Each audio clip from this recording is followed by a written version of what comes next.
नमस्कार दोस्तों, मैं सरोज पांडे। आज एक चौपाई आपको सुनाता हूँ। पद पताल शीस अज धामा, अपर लोक अंग अंग विश्रामा। पद पताल शीस अज धामा, अपर लोक अंग अंग विश्रामा। भृकुटि विलास भयंकर काला, नयन दिवाकर कच घन माला। ये जो आप सुन रहे हैं चौपाई, ये श्री रामचरितमानस का लंका कांड का है। जब मैं बहुत छोटा बच्चा था, शायद 8-9 वर्ष का था, तब मेरे पिताजी हमको समझाते थे उस समय आध्यात्मिक अर्थों में कि पद पताल शीश अरिधामा। जो पैर है वही पाताल है और जो शीश है वही ब्रह्मलोक है। बचपन में तब तो बात समझ में नहीं आती थी कि पिताजी क्या समझाना चाह रहे हैं। उनको ये चौपाई बहुत पसंद थी। पद पताल शीश अरिधामा, पैर जो है वो पाताल है और शीश जो है वो ब्रह्मलोक है। ये प्रसंग श्री रामचरितमानस में किसने कहा, किससे कहा, आइए शुरू करते हैं और हम समझने का प्रयास करते हैं। ये जो कथन है वो माता मंदोदरी का है और माता मंदोदरी ने ये कथन रावण से कहे थे, क्योंकि जब रावण युद्ध करने के लिए बिल्कुल तत्पर हो ही गया कि युद्ध तो करके रहेंगे, उस समय माता मंदोदरी ने उन्हें समझाने की कोशिश की। उसे समझाने के क्रम में कहती हैं रावण से कि आपको नहीं पता है ये श्री राम है कौन। तब वो कहती है पद पताल शीश अरिधामा। ये जो राम है, ये जो श्री राम है, इनका जो चरण है वही पाताल है, यानी कि जो पूरा का पूरा पाताल है वो इनका चरण है। और आगे कहती है शीश अरिधामा, जो ब्रह्मलोक है, उनका सिर ही ब्रह्मलोक है। यानी समझिए कि नीचे से लेकर ऊपर तक भगवान श्री राम का ही वर्णन कर रही हैं। इस विशालकाय विश्व रूप में भगवान राम का जो चरण है वही पाताल है और जो शीश है वही ब्रह्मलोक है, और जो बीच के अंग हैं वहाँ भी अलग अलग लोक हैं। इस बात को और गहराई से हम लोग समझने की कोशिश करेंगे कि ये वर्णन जो भगवान श्री राम का किया जा रहा है वो सिर्फ भगवान श्री राम के लिए है या सबके लिए है। आगे इसको हम लोग कुंडली और ध्यान की चर्चा में लेकर आएंगे, जहाँ समझ में आएगा कि क्या सभी व्यक्ति का शीश ब्रह्मलोक के समान है या नहीं है। आगे कहते हैं पद पताल शीश अरिधामा, अपर लोक अंग अंग विश्रामा। जो दूसरे लोक हैं वो उनके अंगों में है। भृकुटि विलास भयंकर काला। भृकुटि मतलब आईब्रो के मूवमेंट में भयंकर काल है, यानी कि समय जो है भगवान राम के आईब्रो के हिसाब से मूव करता है। आईब्रो प्रेम से भी मूव किया जा सकता है और क्रोध में भी मूव किया जा सकता है। यहाँ वो कह रही हैं भृकुटि विलास भयंकर काला। उनके जो भृकुटि है, आईब्रो के मूवमेंट में भयंकर काल है। और कहती है नयन दिवाकर, भगवान श्री राम की जो आंखें हैं वो सूर्य के समान है। और कच घन माला, और जो उनके बाल हैं वो बादलों का समूह है। पहली बात कि मैं यहाँ पर रावण के चरित्र को थोड़ा सा आप लोग को समझाना चाहूँगा कि भगवान राम और रावण के बीच युद्ध हुआ है। सभी जानते हैं कि इसमें जो मुख्य भूमिका रहा है वो शूर्पणखा का रहा है। सोचिए अगर शूर्पणखा ने आकर के रावण को भड़काया नहीं होता तो क्या रावण सीता माता का हरण करने गया होता? सोच कर देखिए। पूरे रामायण में वैसे भी कोई भी घटना बीच से कहना तो अच्छी बात नहीं है, क्योंकि हर घटना के पीछे भी कुछ चेन होता है, कुछ क्रम होता है। लेकिन जब भी मैंने विचार किया है कि रावण ने जो सीता माता का हरण किया, तो मैं रावण को सीधा दोषी नहीं मानता हूँ।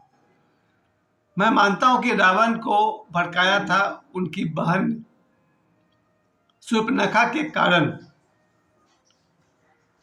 रावण ने ऐसा कदम उठाया, और क्यों किया था इसके पीछे भी एक कथा है। शूर्पणखा ने क्यों रावण को भड़काया था इसके पीछे भी एक कथा है। शूर्पणखा रावण से बदला लेना चाहती थी। किस बात का बदला लेना चाहती थी उसे भी थोड़ा समझिए, फिर हम लोग भगवान राम के इस विश्व रूप की चर्चा करेंगे। शूर्पणखा का विवाह जिनसे हुआ था, एक युद्ध में रावण ने शूर्पणखा के पति का वध कर दिया था, जिससे शूर्पणखा बहुत ही दुखी थी और प्रतिशोध के भाव से जल रही थी। उसने बदला लेने के लिए प्रतिशोध, वो तो जानती थी मैं रावण को सीधा मार नहीं सकती हूँ, क्योंकि रावण महाबलशाली है, धरती पर देखा जाए तो बहुत ही बलशाली रावण है, उनको मारना मुश्किल है। फिर उसने एक गेम यहाँ लगाया कि इस रावण को अगर खत्म करना है तो किसी और शक्ति से हाथ मिलानी पड़ेगी। और उसी क्रम में शूर्पणखा की नजर पड़ती है भगवान श्री राम पर और लक्ष्मण पर, और वहां उसे दिखता है कि इन लोगों में वो बात है, मैं इनके कंधे पर बंदूक रखकर चला सकती हूँ। शूर्पणखा के मन में ये बात आ गई थी कि अगर हम इनको माध्यम बना लें, राम और लक्ष्मण को, तो मैं रावण से बदला ले सकती हूँ।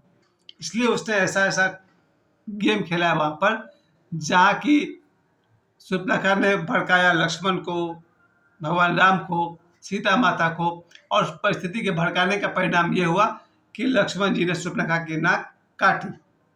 और ये शूर्पणखा के कारण ही पूरे रामायण का जन्म होने वाला है। आगे जाकर के हनुमान जी की एंट्री होने वाली है और आगे जाकर बड़े बड़े युद्ध होने वाले हैं। यह शूर्पणखा का भगवान राम की तरफ जो भी उसका प्रलाप हुआ था, जहाँ वो उनको प्रपोज करती है और लक्ष्मण जी का उनका नाक काट, ये बात तो सभी जानते हैं। उसके बाद जब यही शूर्पणखा जब रावण के पास पहुंचती है, ऐसी भड़काऊ बातें कहती है, यही रावण की कमी थी। यहाँ अगर रावण अगर त्रिया चरित्र को समझ जाता तो रावण का उस तरह से सर्वनाश नहीं होता। रावण की कमी यह थी कि वो शूर्पणखा के इस खेल को, इस चाल को, इस त्रिया चरित्र को समझ नहीं पाया। जब शूर्पणखा राम को भड़का रही थी कि सीता तो ऐसी है, सीता सुंदरी है, उसे तुम्हारे महल में होना चाहिए, यहाँ एक मिस्टेक मैं मानता हूँ कि रावण को अपनी बहन के नाक कटने के बदला में उसे फेस टू फेस भगवान राम और लक्ष्मण के सामने जाना चाहिए था और बातें करनी चाहिए थी या युद्ध करना चाहिए था। लेकिन इसकी बातों में आकर के जो सीता माता का हरण किया वो नहीं होना चाहिए था। खैर, इतनी बड़ी रामायण जो प्रभु की लीला है, प्रभु के अवतार की पूरी रहस्यमय बात है, और भगवान से अधिक और कौन जानता है, स्वयं राम से अधिक और कौन जानता है। ये तो अपना अपना दृष्टिकोण है, मेरा अपना दृष्टिकोण था, जिससे मुझे लग रहा था कि रावण के इतने बड़े गलती करने के पीछे उसकी बहन का हाथ था। शूर्पणखा ने इस तरह से रावण से बदला लिया। जब रावण मारा गया भगवान राम के हाथों, शूर्पणखा का इंतकाम, शूर्पणखा का प्रतिशोध, शूर्पणखा का बदला पूरा हुआ। इस बीच जब मुझे ये बात जब याद आती है कि पद पताल शीश अयोधामा, पैर हमारे पाताल हैं और शीश ब्रह्मलोक है। इस रामचरितमानस के अनुसार, श्री रामचरितमानस के अनुसार ये बात भगवान राम के लिए कही गई है।